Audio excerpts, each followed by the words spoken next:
മത്സ്യത്തൊഴിലാളികളും കയർ തൊഴിലാളികളും കശുവണ്ടി തൊഴിലാളികളുമെല്ലാം ചേർന്ന് പടുത്തുയർത്തിയ കൊല്ലത്തിന്റെ ചുവന്ന മണ്ണ് ഇന്ന് മറ്റൊരു പോരാട്ടത്തിനായി തയ്യാറെടുക്കുകയാണ്. നമ്മുടെ തീരവും മത്സ്യസമ്പത്തുമെല്ലാം കവർന്നെടുക്കാൻ കുത്തക കമ്പനികൾക്ക് തീരം തീരെഴുതി കൊടുക്കുന്ന കേന്ദ്ര സർക്കാരിനെതിരെ സമാനതകളില്ലാത്ത സമരകാഹളം പുറപ്പെടുവിക്കുകയാണ് Desinganad. Geological survey of India നടത്തിയ ഒരു പഠനത്തിന്റെ ചുവടുപിടിച്ചാണ് കൊല്ലത്തിന്റെ തീരം കവർന്നെടുക്കാൻ കേന്ദ്രം ഒരുങ്ങുന്നത്. കൊല്ലം, ആലപ്പുഴ, കൊച്ചി, ചാവക്കാട്, പൊന്നാനി കടൽ തീരങ്ങളിൽ 12 നോട്ടിക്കൽ മൈൽ വരെയും അതിനപ്പുറം എക്സ്ക്ലൂസീവ് ഇക്കണോമി സോണിലും വൻതോതിൽ മണൽശേഖരം കണ്ടെത്തുകയുണ്ടായി. 22 മുതൽ 45 വരെ മീറ്റർ ആഴത്തിൽ 750 ദശലക്ഷം ടൺ മണലുണ്ടെന്നാണ് കണക്കുകൂട്ടൽ.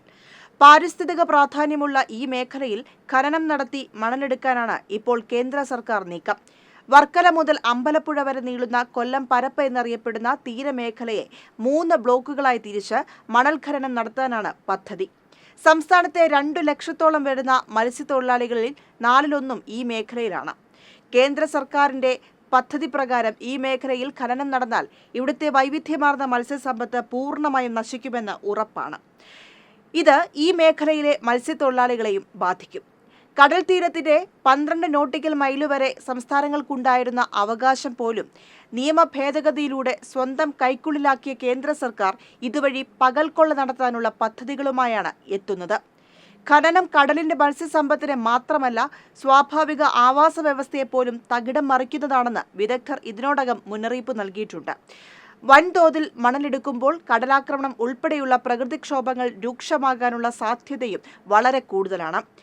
ഖനനാനുമതി സ്വകാര്യ മുതലാളിമാർക്ക് നൽകുന്നതോടെ മത്സ്യത്തൊഴിലാളികൾക്ക് സ്വന്തം തീരം എന്നേക്കുമായി അന്യാധീനപ്പെടും. ലോകത്തെ വികസിത രാജ്യങ്ങൾ പോലും തീരക്കടലിന്റെ പരിസ്ഥിതി പ്രാധാന്യം തിരിച്ചറിഞ്ഞ് പരമാവധി ഖനന നടപടികൾ നിർത്തിവെക്കുമ്പോഴാണ് നരേന്ദ്രമോദി സർക്കാർ ഇവിടെ കേരളത്തിന്റെ തീരമേഖലയെ തച്ചുടച്ചു കളയാനുള്ള നീക്കം നടത്തുന്നത്. ഇതുവഴി കേന്ദ്ര സർക്കാർ നടത്തുന്നത് ഭരണഘടനയുടെ നഗ്നമായ ലംഘനമാണ്. 74.5 കോടി ടൺ കടൽമണൽ കേരളം, തമിഴ്നാട്, ആന്ധ്ര, ഒഡീഷ തീരത്തു നിന്നും ഖനനം ചെയ്യാനാണ് നീക്കം. ഇതിൽ ഭൂരിഭാഗവും കേരളത്തിന്റെ തീരക്കടലിലോ പുറം കടലിലോ ഉള്ളതാണ്. ഇവിടെയെല്ലാം ഖനനത്തിനായുള്ള ലേല നടപടികളും പുരോഗമിക്കുകയാണ്.